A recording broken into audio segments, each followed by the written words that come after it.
All right. So, what do we have today? I've been talking about MGTOW for quite a few days now, and I've actually been studying this individual. That actually give me quite this test subject. So, what is MGTOW the ideology, and MGTOW the individual?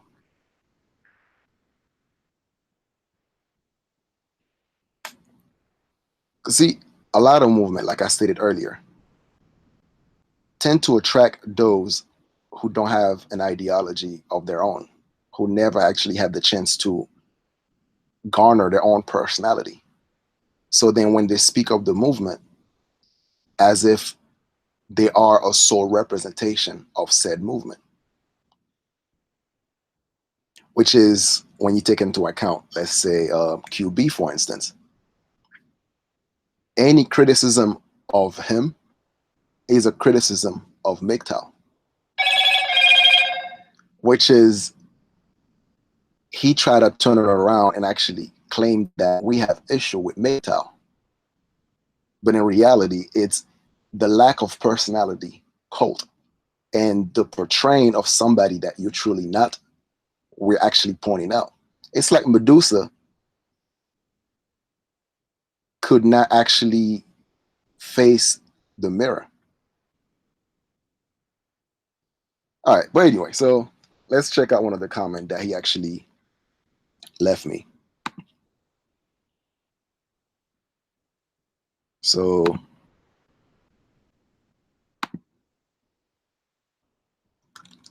all right. So he said, "Y'all boys mad tired. Made over 600 in the sales yesterday, chasing big bags in Santa Rosa. The homie just FaceTimed me with two bad bunnies. What makes them bad? Is it just the looks? Is it they have some brain cells? What's bad about them? Or what's good about them?" But anyway, the homies just FaceTimed me with two bad bunnies from Utah and his penthouse views, chilling SD. He's trying to get me to roll out of the Memorial weekend, but I'm on this grind. Too tired to chop this video in the comment section. I'm ready for that live stream though. Stephen Rose can pull in as well. If we're gonna have a live stream, it's just gonna be me and you, bro. Because I'm not gonna allow you to garner support from Stephen Rose because you're a man. You can stand on your own 2 feet. All right. I do want to make somewhat response. It seems you're categorizing me as a PUA, purple pill guy, like a Tyrone. Oh, them pills. See, this is my point, right? As if your only language is based on the ideology, the language that has been crafted to you. Like, do people actually talk like that in real life? Blue pill, red pill, purple pill, black pill, Negro pill. Like, your vocabulary is limited, bro. Is it solely based on the ideology? I want to find the difference. I want to separate QB, the MGTOW, versus QB, the individual. And you cannot seem to actually do that. That's why you wear MGTOW as a badge of honor versus the ability to actually learn from the experience and actually now craft your own personality, which is what I'm trying to get you at. But you don't understand that yet because it's all about cult following. It's all about a religious belief. You know, it's kind of like when you talk to certain Christians and in any conversation, they have to mention the Bible. That's you. In any conversation, you have no choice but to mention the MGTOW scripture. And when you dig deeper, you found out that all the scriptures, all those talking points, you don't really believe in them. You're simply saying it in order to actually justify who you truly are from within. So you have those excuses. But anyway, so I do want to make somehow whatever response. It seems that you've categorized me as a PUA, purple pill guy, like a Tyrone that still validate women like a AMS. Okay. What do you see in that story there earlier, right? This is what you were trying to portray. in that story, the whole with the two bad bunnies. So basically, you're such on the grind. You care so little about pussy that your boy had a penthouse suite, chilling views and all that stuff, invited you to come over because he's chilling with two bad bunnies. But you're like, nah, I'm gonna give up on that pussy. You know why? Because I'm on the grind, baby. So it's a clever way of actually bragging without bragging. It's a clever way to act. Why not just? Oh yeah, by the way, my boy was trying to get me to come over and stuff like that. He was try to get me to hang out with these two girls. So I'm like, nah, I'm good. Because in doing so, the story sound too simple. You have to sound like it's two bad bitches. I'm so bad myself, I have to give up on two bad broads. That's how much I don't care about pussy. That's the story you try to have come across. That's the message you try to come across. But the thing is, I know how to read between the line. I recognize body language as much as the things people are not saying. Here's the thing. Your boy, this is what was gonna happen if you went and chill with these two bras, right? Because he's trying to impress you by trying to show you that, hey, I mean, consider if the story is true, right? If the story is true, this is what's gonna happen, right? What would have happened?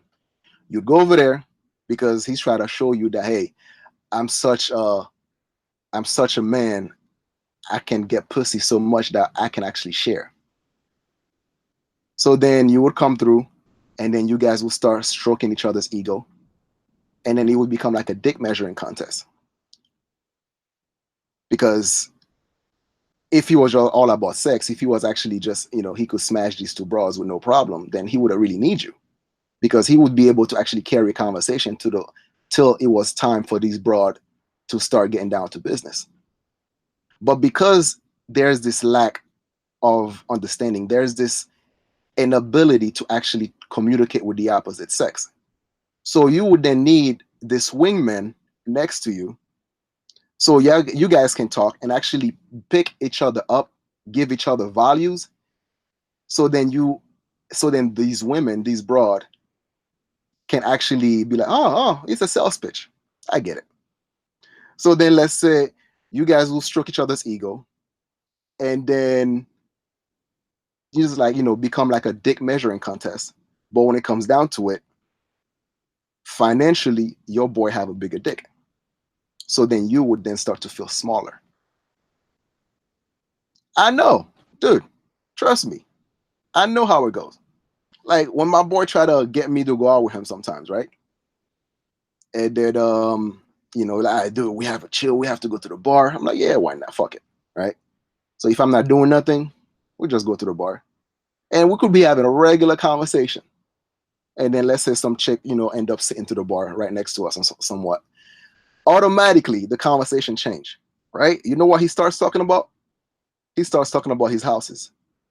Be like, oh man, dude, it is so frustrating. I gotta do this thing for this house, man. Running 15 units, not easy. So automatically now that gives me the cue that he's trying to validate himself. So if he's being overheard, that's not bragging. So that'll pick up on the cue. I'll be like, man, dude, that's a lot of work, man. Have you thought about maybe like have these units and hire a management company and stuff like that? Like, man, I can do that, but I'll probably just start off my own management company and stuff, right? So as we're talking now, this chick, she's just paying attention and all that stuff, and I know my role as a wingman, so I'm bigging him up as a man of value. And then once you break the ice with the other broad, but guess what? Once the money talk runs out, he don't know what the fuck to say. And now I feel like a fucking idiot because I'm the one that invite this chick to this conversation. I feel like I have to fucking carry this conversation. Like, what the fuck, dude? You want me to fuck her for you too? No. So that's the thing. So your role in that incident is to give your boy his value. And in turn, he'll probably give you value. But since you're both out to, quote unquote, chill with those bad bunnies. So then it would become this dick measuring contest. And yes, right now you would lose because you don't have a mansion to brag about or penthouse. Which is why when you talk about you want to become rich between 5 to 10 years, is it because there's something you try to accomplish? There's this goal that you aspire to. There's this thing you try to reach. If I ask you about like, well, business wise, what do you want to accomplish? What type of business you want to set, or what are those dreams? No, it's all about I want to get rich. So that in that fantasy, you can have those pet house. So you could actually invite those two bad bunnies. And then you could actually have your boys. You have them come through so you can impress them. Like, see, you see these two broads? Yeah, that's right. I get bitches. So now the question is, how did you actually leave the pussy plantation? Because it seems to me that you want to become wealthy just so you could actually have more access to pussy. So you no longer have to actually chat. You want to be able to actually have that party in the penthouse, and then people coming up to you be like, "Oh, QB, yo, dude, nice party, man. Yo, what's up? That's what's up." And they be like, "Yeah, I know. You're like the man, right?" And then these broad, the dumber the better. So then the less of a brain cell they have, so they can easily be impressed. Be like, "Oh my God, this is your house." Be like, "Yeah, girl." So you don't have to say much because automatically having the money gets you the pussy. We get it. We understand it. And the thing about it though is like, I'm not mad at you. I understand your perspective. But it's when you try to portray that it is not. That's when I'm like, I have to call you out on it. Because in MGTOW, right? Men going their own way. Yeah, you could get pussy here and there and stuff like that, right? But the thing about it though is like a bad bunny or just a regular chick, it's still a chick. Your ability to now actually focus on other things that you always had a passion about, like whether it's learning a new language, whether it's starting this new business, whether it's I don't know, learn about a different culture, all these different things, or learn how to actually make a wooden cabin or something like that. Things that had always interest you, but the people around you always made it seem like, oh man, that's gay. And then you turn around and be like, man, fuck out of here. This is what I want to learn. This is what interests me. But from what I could tell, all your boys is about like getting that vagina, including yourself, while pretending that you don't care about vagina. This is the thing I try to call you out upon. But this is where you're gonna say that, no, man, see, I make more money than you. All right. Money and pussy. What else is your aspirations? Do you like history? Nah, that's probably gay. Do you like, I don't know, mathematic equations? Nah, that's probably gay. That's too nerdy. What else do you like? Because the only time I actually see a spark in your eyes, that's when you're talking about pussy and money. And money to help you get the pussy. So, have you left the plantation? You sure about that? Oh man, you are fucking hilarious, dude. Now, as far as value, right? This is the question that even though I answered it before, you try to say, well, what values does my woman have? What are the values, Mark? In the West world, in the Western civilization, where money is everything, you have those who actually see the prices of everything but the value of nothing.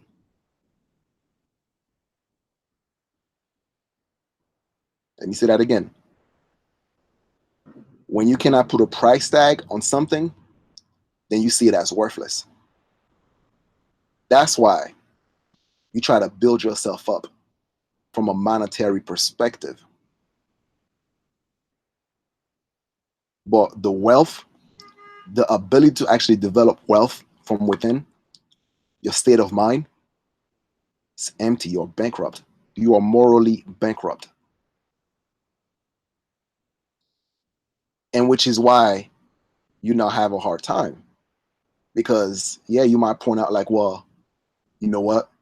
These broads, they're fucking them Pookies and the Ray Rays or them Tyrones.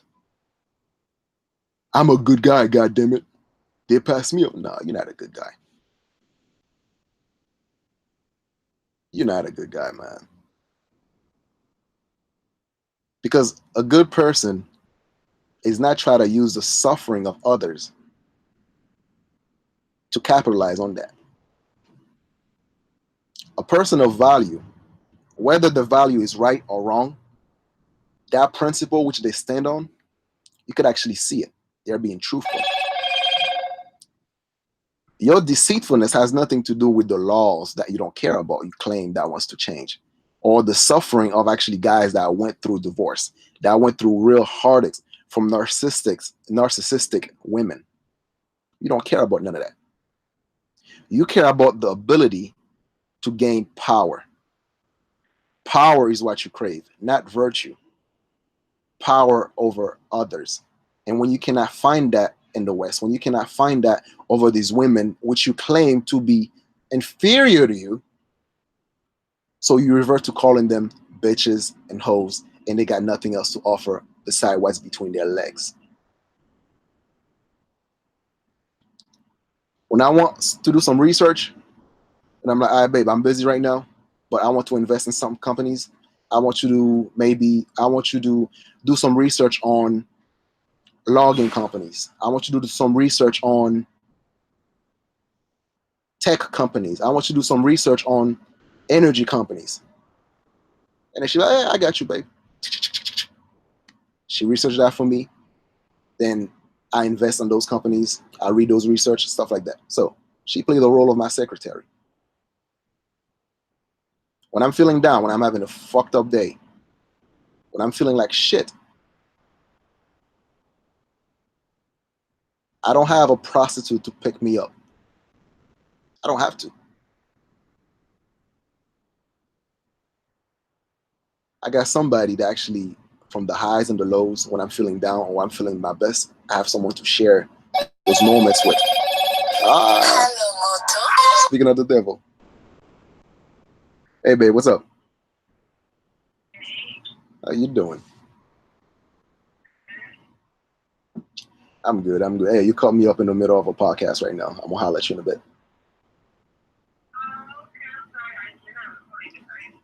Actually, yeah, I am.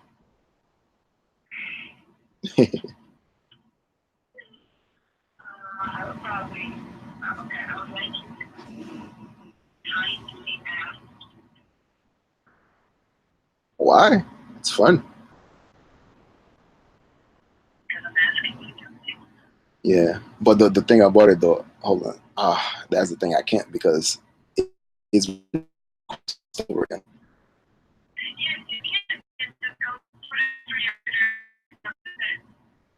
Oh, okay. All right. When we talk later on, you can tell me why.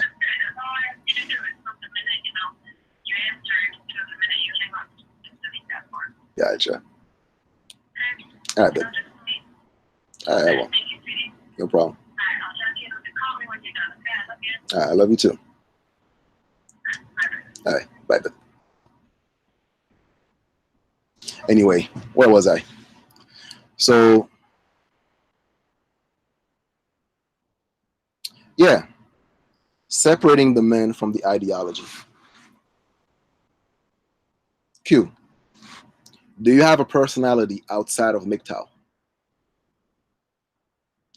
Have you had the chance to actually build a principle that might be part MGTOW, that might be part other aspect in life? Or the ideology is what gives you personality?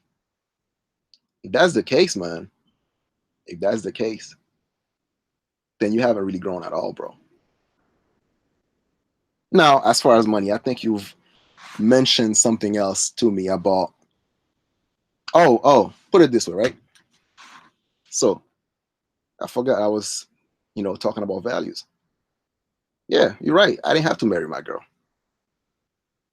Right now, I can actually have any business or any sort of venture in Europe. She's European. I married her. I got a European, not citizenship, or European residency. So then, therefore, I can, when I'm ready, when I have the money for it, I can buy certain properties. We already got a piece of property over there, a piece of land. But I can do some of these things. My daughter, I don't got to worry about my daughter's college fund. Her grandparents already pay for that. I already have that money for it. So that gives me a legs up. That gives me an opportunity to do other things, to focus on other things. As far as money, she makes her own money. We share the costs, but she makes her own money. So that gives me the chance to now focus on other things I'm trying to accomplish. When I first moved to England, right? Oh, by the way, to answer your question, I married in the States. And then we moved to England, like a few days later, actually. So we got married. We planned on moving to the States. So we saved for like a year worth to be able to live off of in case anything happened. And then if there was an emergency, we can always go back. So when I lived in Poland, not at Poland, when I lived in the UK, for 4 years, she was the breadwinner. For 4 years, I wasn't making much money. For 4 years, we were pretty much focusing and we were trying to figure out who we were as individuals. Yeah, of course, these were the time that test us as far as getting along, as far as try to understand each other fully as new married couple, because it's hard at the beginning. It's always hard at the beginning. So 4 years, can you say that about any of your broads that would actually be able to support you for 4 years? Would any of your prostitute support you for 4 years? Would your own Oh, no, no, no, I'm not gonna go that way. All right, let me retrace that statement. I'm not gonna use your fear of abandonment against you. That's unfair. That's very assholish of me. But I don't have a fear of abandonment. Can it happen? Yeah, I cannot predict the future. That's the thing about it, though, right? To know that there is risk in the future, to know that there are certain things that might not go your way, but you calculated the risk. You actually invest in the person, which you were able to decipher that person's character. And then you know what? That's a worthy bet. But obviously, if the only thing that you could see about a woman, then all those qualities are hidden.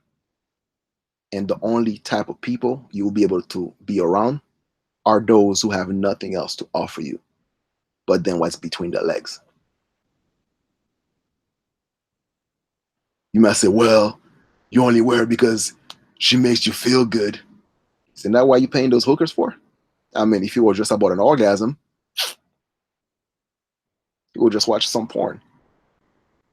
It's about them making you feel like a man. It's about them validating you as a man, which is the only time you have some excitement to you is when you're talking about the pussy you can get. And this is what I'm pointing out. And you have to recognize it. It has nothing to do with MGTOW. It has nothing to do with you buying hookers. It has to do with you trying to pretend to be this pimp, this guy that gets women, that understand female nature. but all you have been is an observer of female nature. Do you know how to do conflict resolution? As a matter of fact, let me ask you this. I'm trying to figure out whether or not I should. Fuck it. Were you ever able to actually confront your mom? Because that's, you said that's the reason why you became MGTOW, right? Because you felt like she have abandoned you when you needed her the most. Were you ever had the chance to confront her about how you truly felt? That abandonment, how you felt like, how she turned her back on you. How were you ever able to bring that up to her?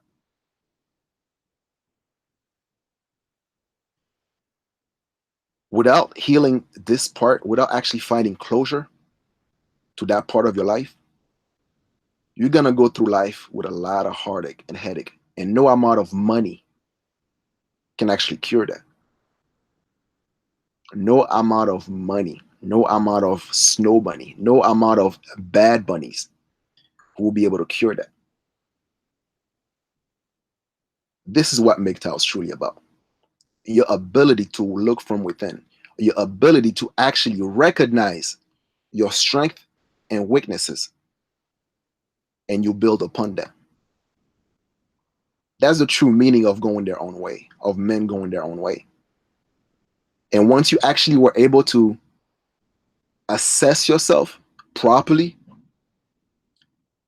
you no longer then need that label to define you.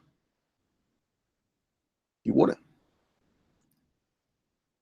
But because you have yet to develop your own personality, to develop your own moral code, you then still stay in that threshold of I either I either take advantage of people, yet if they take advantage of me, I'm a victim. That's the thing. And this is where I call you out upon. You don't care about the laws. You don't care about those men that has been screwed over by the laws. No. You want to use their suffering to hide the fact that you're not that good of a person and you still have a lot of growth to do. You lack morality. You lack substance as a human being. You're not MGTOW. MGTOW is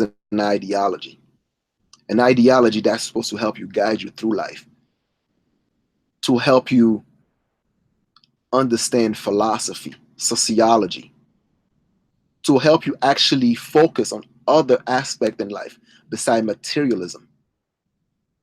No, you're not MGTOW. You are just a pretender that hide behind MGTOW. You're not. But anyway, as far as doing a live stream with you, like I said, my time is limited now. And I'm also having fun deciphering you little by little, like with a scalpel, and slowly removing each layer of your personality or lack thereof. And then when I'm ready to do a podcast with you, when I'm ready to do a podcast with you,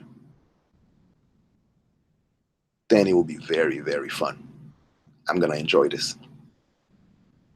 And no, I don't want Stephen Rose to get in the middle. So then you could hide behind him too. Because that's when you would use him to garner support. No. If you're gonna do a live stream, it's gonna be just me and you. But until I'm ready, let me have my fun. So continue to comment so I get to decipher your belief system. I get to decipher it and actually peel it layer by layer by layer. You are awesome, Q. I like you. But anyway, this is Arbanaka. Share, like, comment, subscribe. Peace.